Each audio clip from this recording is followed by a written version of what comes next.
পুরী জগন্নাথ ধামে গীত গোবিন্দম গাওয়া শুরু হয় কবে? পুরীতে এক মাছ বিক্রেতা ছিল। সে না জেনে প্রভু জগন্নাথ দেবের শালিগ্রাম শিলাকে মাছ মাপার বাটকর হিসাবে ব্যবহার করত। কিন্তু একদিন এক ব্রাহ্মণ শালিগ্রাম শিলাকে চিনতে পেরে মাছ বিক্রেতাকে বলে, এটি মাছ বিক্রির পাথর নয়, এটি জগন্নাথ দেবের শালিগ্রাম শিলা, এটিকে তুমি আমাকে দিয়ে দাও। ব্রাহ্মণ শালিগ্রাম শিলাটিকে শৃঙ্গার করে নিজের ঘরে রাখেন।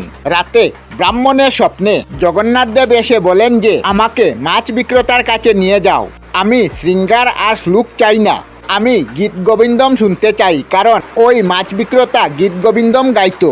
পরের দিন ওই ব্রাহ্মণ গিয়ে শালিগ্রাম শিলাটিকে মাছ বিক্রেতার কাছে ফিরিয়ে দেন এবং সব কথা খুলে বলেন।